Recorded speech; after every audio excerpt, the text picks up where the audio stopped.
La iglesia no puede avanzar sin el Espíritu Santo. Vivimos un tiempo, hermanos, donde hay mucha actividad dentro de los templos, pero muy poca transformación real. Hay iglesias que hoy mismo están llenas, tienen agendas saturadas, eventos constantes, conciertos, espectáculos, humo, luces, entretenimiento, y todo esto se da adentro de los templos, pero vemos muy poco impacto eterno y ningún cambio en la vida de las personas que asisten a esos lugares. Mucho movimiento, pero poca vida espiritual. Mucha información, pero poco poder. Mucha estrategia, pero poca unción. Y eso nos hace pensar en una pregunta que incomoda, pero es necesaria. Y es esta: ¿estamos realmente avanzando como iglesia o solo estamos ocupados dando vueltas en el mismo círculo, entreteniendo a las personas? ¿Qué estamos haciendo? ¿Estamos avanzando o entreteniendo a la gente? Cuando abrimos el libro de Hechos en el capítulo 1 y vamos a los primeros 5 versículos, nos damos cuenta que este problema no se resuelve con programas, con tecnología, con más discursos motivacionales que hoy muchos predicadores se suben a dar a los púlpitos. Discurso motivacional: serás bendecido, serás prosperado, créelo, arrebátalo, recíbelo. Tanta cosa motivacional sin sentido que hasta ni siquiera los niños de 6 años les creen ya, porque está tan trillado ese discurso que nadie cree en eso. Pero la gente está donde le predican lo que quiere oír. Y si alguien está enfermo, yo le digo: cuidado, puedes morirte. La gente ya no viene. Pero si alguien está enfermo y le digo: Dios te va a sanar, decláralo, siembra. Y si siembras, Dios te sana. Entonces la gente llega porque dice: ¿quién quita me sana? Entonces los templos hoy están llenos de tanta motivación sin sentido bíblico. Tanta motivación que ha embobado a mucha iglesia. Dios nunca diseñó la iglesia para avanzar por impulso humano, sino por un poder espiritual. Antes de enviar a los discípulos al mundo, Jesús los detuvo. Antes de darles una misión, les dio una promesa. Antes de decirles vayan, les dijo: esperen. Y eso es profundamente contrario a lo que pasa hoy, porque queremos resultados inmediatos, pero no queremos pasar por los procesos espirituales profundos. Hechos 1 al 5 nos muestra el momento más delicado de toda la historia de la iglesia. Jesús ya resucitó, el evangelio ya es una verdad, la misión ya existe, pero la iglesia todavía no está lista. Y Jesús no permite que la iglesia avance hasta que reciba la promesa del Espíritu Santo. Este texto no solo es historia, sino que es una advertencia para la iglesia de hoy, porque la iglesia no puede avanzar sin el Espíritu Santo. Leamos el pasaje que anuncié. Esta es la prédica número 2 de la serie del libro de Hechos que estamos estudiando en la Iglesia Bíblica de Guatemala. Nos corresponde leer el pasaje Hechos 1 al 5. En el primer tratado, oh Teófilo, hablé acerca de todas las cosas que Jesús comenzó a hacer y a enseñar hasta el día en que fue recibido arriba, después de haber dado mandamientos por el Espíritu Santo a los apóstoles que había escogido, a quienes también, después de haber padecido, se presentó vivo con muchas pruebas indubitables, apareciéndoseles durante 40 días y hablándoles acerca del reino de Dios. Y estando juntos, les mandó que no se fueran de Jerusalén, sino que esperasen la promesa del Padre, la cual les dijo: oísteis de mí. Porque Juan ciertamente bautizó con agua, mas vosotros seréis bautizados con el Espíritu Santo dentro de no muchos días. Vamos a estudiar Hechos 1:1. Regresemos a la lectura ahí. En el primer tratado, oh Teófilo, dice Lucas, hablé acerca de las cosas que Jesús comenzó a hacer y a enseñar. Ok, dejemos de leer. Lucas escribe Hechos. Lucas era médico, el doctor Lucas, pero Lucas ha escrito también el Evangelio de Lucas. ¿no? Mateo, Marcos, Lucas. Este tercer evangelio lo escribió el mismo escritor Lucas que escribe Hechos. Y por eso Lucas dice: en el primer tratado, o sea, en el evangelio que escribí, eso quiere decir, en el primer tratado, oh Teófilo, dice el pasaje que leímos. Y hay una palabra clave que es la que define todo el libro de Hechos, y es esta: la palabra comenzó. Comenzó. Jesús no terminó su obra en los evangelios, sino que justamente comenzó su obra ahí. Jesús no terminó su obra cuando resucitó, sino que comenzó su obra ahí a través de la iglesia. Jesús comenzó su obra. Eso significa que lo que vamos a estudiar en el libro de Hechos de aquí en adelante no es la obra de los apóstoles, sino la obra de lo que Jesús comenzó a hacer en los evangelios. Hermanos, esto nos enseña que la iglesia no es un sustituto de Cristo, sino que la iglesia es un instrumento por el cual Cristo sigue actuando en el mundo. Por supuesto que esto confronta a una mentalidad moderna. Mucha iglesia actúa como si todo dependiera del pastor, como si todo dependiera de los líderes. Y mucha iglesia se pone a hacer eventos, se pone a hacer programaciones. Programemos esto, es que entretengamos a los jóvenes aquí. Es que ¿qué hacemos para que los jóvenes no se vayan? ¿Qué hacemos para que los hermanos vengan? Nos vestimos de payaso, ok, pistámonos de payaso. 3 payasos de amarillo y 3 de verde y 1 de rojo, y el pastor de payaso azul que predique. Y tanta cosa que se inventan las iglesias pensando que así atraen personas. No es así. Las personas llegan donde está la presencia del Espíritu Santo de Dios. Tú te puedes vestir de payaso, de lo que quieras, pero no va a llegar la gente por Dios, va a llegar por el payaso. Entonces, en el primer tratado, Teófilo, leamos de nuevo Hechos 1:1. En el primer tratado, oh Teófilo, hablé acerca de todas las cosas que Jesús que comenzó a hacer y a enseñar. ¿Ok? En el primer versículo, Lucas se dirige a Teófilo. ¿Quién es Teófilo? Ya no sigamos leyendo para comprender. Teófilo era una persona real. Teófilo se llamaba una persona real. Imagínate que tú te llamaras Teófilo.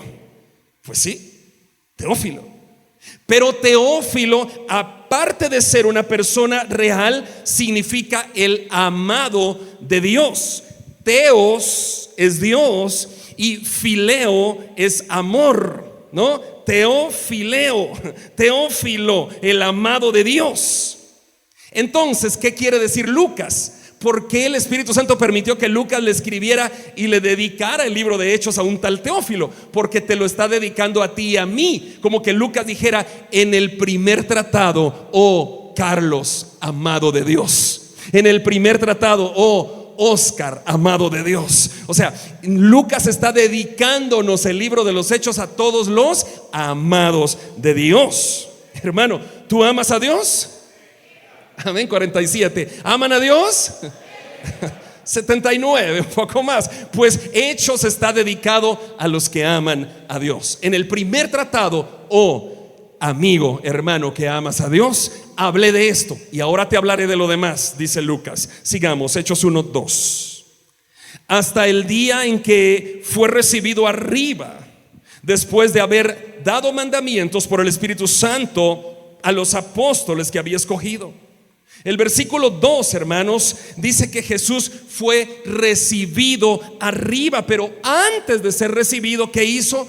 Dio mandamientos, pero dio mandamientos por medio de el Espíritu Santo. A veces nosotros como líderes tenemos que aprender esto. Todos los ancianos, líderes de ministerios y todos en la iglesia, a veces los líderes queremos dar órdenes por nuestra propia cuenta, y ahí es donde lastimamos a las personas.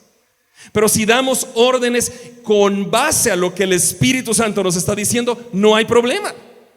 Así que en este versículo 2 dice que Jesús fue recibido arriba, pero antes dio mandamientos por el Espíritu Santo a los apóstoles que había escogido. Históricamente, esto nos sitúa en el momento de la ascensión de Cristo, ¿no? Jesús desaparece de la vista de todos, es exaltado, el Padre es glorificado, pero lo que es profundamente revelador es que aún el Cristo resucitado da instrucciones por medio del Espíritu Santo. Esto muestra la perfecta comunión entre el Padre, el Hijo y el Espíritu Santo. Esta es una gran lección para nosotros. Este texto nos enseña que la iglesia, que somos nosotros, jamás podemos ni podremos cumplir la gran comisión sin el Espíritu Santo. ¿Podremos tener un grupo de personas? Sí. ¿Podremos tener un grupo de miles de personas? Sí. ¿Podremos tener un grupo de personas que cantan y están contentas? Sí. ¿Podemos tener un grupo de personas embobado con tanta palabrería de motivación? Sí. ¿La motivación es pecado? No, pero adentro del templo no es correcta. La motivación hay que hacerla en las empresas, en la casa. Adentro del templo, la palabra de Dios. O sea, podemos tener templos llenos, pero sin el Espíritu Santo.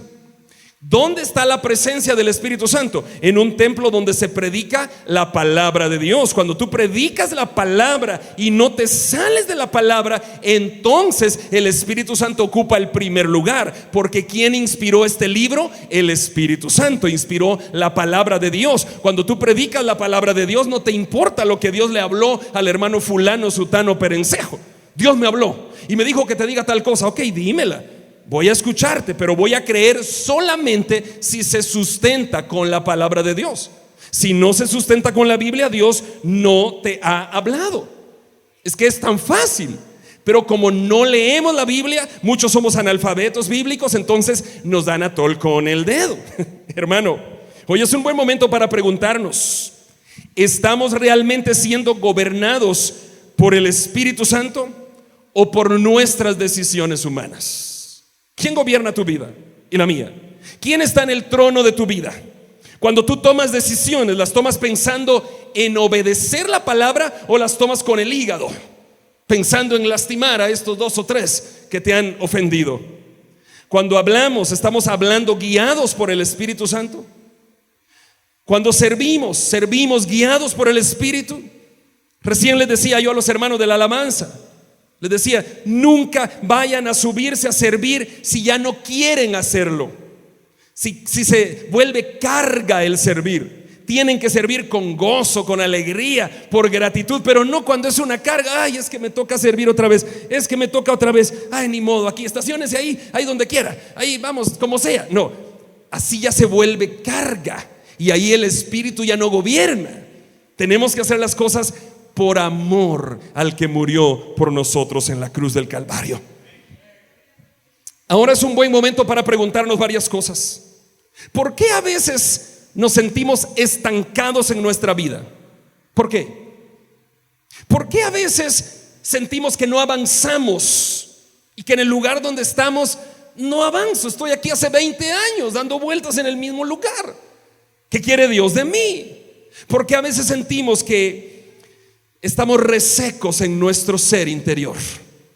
No nos sentimos libres, no nos sentimos en paz, nos sentimos como con congoja y dando vueltas en el mismo círculo, porque esta palabra de Dios no está guiando nuestra vida, la está guiando nuestro pensamiento, y nuestro pensamiento da círculos en el mismo sentido. Hermanos, vamos al versículo 3. A quienes también después, dice, de haber padecido, se presentó vivo con muchas pruebas indubitables, apareciéndoseles durante 40 días y hablándoles acerca del reino de Dios.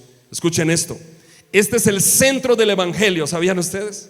Lucas está dando a conocer el centro del evangelio. Dice, a quienes también después de haber padecido, se presentó vivo. O sea, Cristo resucitó, está diciendo Lucas. No es un cuento, sino que se presentó vivo con pruebas indubitables. O sea, no hay duda, indubitables, que no hay duda que Cristo resucitó. Y se presentó vivo delante de ellos. Lucas está dando a conocer el centro de las Escrituras, que es Cristo, que es el evangelio. Este versículo 3 nos está llevando al corazón del evangelio. Querido, ¿Crees tú que Cristo resucitó? Amén. ¿Crees tú que las pruebas son indubitables, que no hay duda en que Él resucitó? Amén. ¿Crees tú que cuando tú mueras vas a resucitar con Cristo? Amén. Jesús se presentó vivo a todos sus apóstoles que había elegido y habló con ellos y caminó con ellos y comió con ellos y les enseñó. Hermanos, la fe cristiana no se sostiene sobre sensaciones, sino sobre un hecho histórico real, y es que Cristo resucitó. Amén. Durante 40 días, dice el texto, Cristo resucita y por 40 días está en la tierra todavía después de la resurrección. 40. ¿Qué significa el 40? En la Biblia el número 40 aparece repetidamente como un tiempo determinado por Dios, escucha, para prepararnos, para probarnos, para la transición que Dios quiere darnos, para formarnos. 40. Históricamente el número 40 representa un antes y un después. Moisés estuvo 40 días en el monte Sinaí antes de recibir la ley de Dios. Israel caminó 40 años en el desierto antes de entrar a la tierra prometida. Elías caminó 40 días hasta Horeb antes de escuchar la voz de Dios. Nínive recibió 40 días de gracia antes del juicio. Jesús ayunó 40 días antes de iniciar su ministerio público. En todos esos casos, el número 40 no fue el final, sino fue la preparación. ¿Te has puesto a pensar tú que quizá Dios quiere usarte en un área diferente de la que hoy estás, pero necesita que pases ese tiempo de 40, ya sea días, meses, años, lo que sea? 40 es un periodo, no es un tiempo cronológico, es un periodo simbólico, porque Jesús te quiere preparar para eso que viene. ¿En qué estás viviendo hoy? ¿No será que Dios quiere prepararte? Y por eso esos 40 días que aparentemente estás reseco, que no sientes que estés haciendo algo, pero estás en la preparación. No te des por vencido ahora. Ahora puede ser un buen momento que estás en ese periodo de 40 días. El número 40 enseña que Dios no acelera los procesos espirituales. Queremos nosotros que acelere Dios todo. Dios no acelera, Dios tiene su tiempo. Antes de darnos responsabilidad, nos da formación. Antes de enviarnos, nos prepara. Antes de usarnos públicamente, trabaja en privado con nosotros. ¿Qué está haciendo Dios contigo? No lo entorpezcas, porque a veces tú entorpeces o yo entorpezco la situación. Dios quiere moldearme, quiere usarme, quiere formarme, pero yo quiero rápido, yo quiero ahora mismo. Espera el tiempo de Dios, pero mientras esperas, no andes divagando. Mientras esperas, ora, lee las escrituras, dile: Señor, háblame, háblame, háblame. Hermanos, ¿existen los profetas hoy? No. ¿Dios puede dar palabra de profecía hoy? Sí. ¿Dios puede dar palabra de ciencia, de conocimiento, de sabiduría? Sí. ¿Dios puede enviar un mensaje particular? Sí, como el que Agabo le envió a Pablo. ¿Se acuerdan? Un mensaje particular. Pero profetas de los que participaron en el canon bíblico, hasta Juan el Bautista. ¿Apóstoles existen hoy? Apóstoles del Cordero, no, hasta Pablo por llamado y hasta Juan de Patmos por extensión de vida, ¿no? Se murió de último Juan. Pero apóstoles del Cordero solo hay 12. ¿Se recuerdan? Muere Judas, se ahorca y eligen a Matías. Y luego entra Pablo por llamado extemporáneamente. ¿Quién lo llamó? Cristo mismo. Es parte del canon bíblico. ¿Ok? Parte del canon bíblico. Pero luego de eso, ¿qué pasó? Luego ya no hay más apóstoles del canon bíblico. Apóstoles del Cordero no hay. Dice la Biblia que en la Nueva Jerusalén hay 12 puertas con 12 cimientos, y cada cimiento tiene el nombre de uno de los apóstoles del Cordero. Y hoy tú pones apóstol y hay miles en Google y en Facebook. ¿Y el nombre de quiénes 12 aparecerá ahí? De los apóstoles reales. Lo que hoy hay son misioneros que hacen el trabajo apostólico. Son apóstoles hacia la iglesia, no del Cordero, sino hacia la iglesia. Son los que plantan iglesias, que dejan una iglesia aquí, un pastor aquí, van y plantan otra. Esos son apóstoles, son los misioneros de hoy. ¿Comprendimos eso? Amén. Pero entonces eso es lo que a veces la gente no comprende, porque quiere entrar en un juego con el Señor que solo le han metido en la cabeza, pero no ha ido a las Escrituras a investigar a profundidad. Hermanos, así que no nos confundamos. Sigamos y terminemos. Hechos 1, 4, 5. Y estando juntos, escuchen, les mandó que no se fueran de Jerusalén, sino que esperasen la promesa del Padre, la cual les dijo: oísteis de mí. Porque Juan ciertamente bautizó con agua, mas vosotros seréis bautizados con el Espíritu Santo dentro de no muchos días. Jesús les ordena que no se vayan de Jerusalén, sino que esperen la promesa del Padre. Históricamente Jerusalén era un lugar muy peligroso para los discípulos. Humanamente lo lógico era huir, vámonos de Jerusalén, es muy peligroso. Ahora Jesús está mirando Jerusalén con ojos espirituales, porque Jerusalén era el lugar de la promesa. Y de nuevo nos damos cuenta que no podemos avanzar sin la presencia del Espíritu Santo en nuestras vidas. Este mandato de Jesús de esperar en Jerusalén nos revela que avanzar sin el poder del Espíritu Santo es desobediencia a la palabra. Nos enseña que la espera también es parte de la voluntad de Dios, y esto confronta nuestra necesidad moderna, porque nosotros queremos ir ahora, queremos hacer ahora, compremos pantallas, luces, humo ahora, abramos un local y ahora, hagamos una iglesia ahora. No, espera. No puedes avanzar sin el Espíritu Santo, solo harás ruido. Y las iglesias que nacen en el ruido crecen en el ruido y engendran hijos de ruido, y ninguno con base bíblica. ¿Usan la Biblia? Sí, la usan, pero no tienen la base doctrinal de la palabra para salir adelante. Hermano, cuidado. Hechos 1, 1 al 5 nos muestra una gran verdad, y es que la iglesia no puede avanzar sin el Espíritu Santo.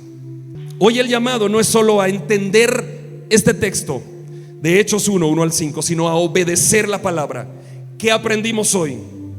Recapitulo, porque soy profesor.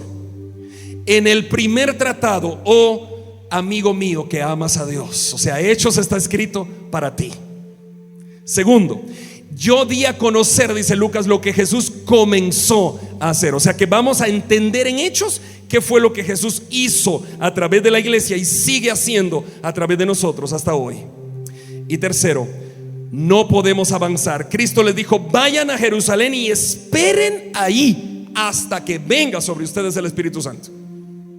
Pastor, ¿el Espíritu es temblar así? ¿Todos tendremos que temblar dentro de 2 capítulos? Cuando el Espíritu descienda en Hechos, ¿nos reiremos a carcajadas? ¿Caeremos al piso? No te adelantes, espera, ya lo predicaremos. El Espíritu Santo no es un temblor, no es una risa. El Espíritu Santo es Dios y a Él se le respeta. Amén. El Espíritu Santo está aquí. ¿Quién inspiró este libro? El Espíritu Santo. ¿Quieres conocer al Espíritu Santo? Lee la palabra. Que la palabra de Cristo, dice Colosenses 3, habite en abundancia en vosotros. ¿Qué es el Espíritu Santo? Es Dios.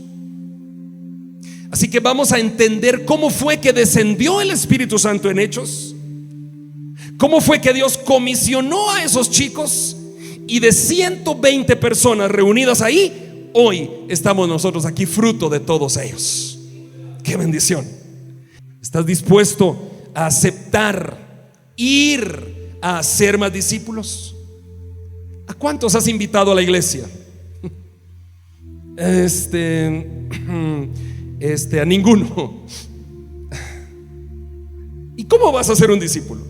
Por lo menos invita a alguien. Empecemos a hacer la tarea. 120 trastornaron el mundo con la locura del evangelio, y hoy nosotros podemos hacerlo. Sigamos a Cristo por amor a lo que hizo por nosotros en la cruz. Acércate a Dios y Él se acercará a ti. Te invitamos a conectarte con la palabra de Dios todos los días a través de este canal, en esta red social. Si vives en Guatemala, te esperamos en nuestras reuniones semanales. Iglesia Bíblica de Guatemala. Predicamos la verdad de las Escrituras.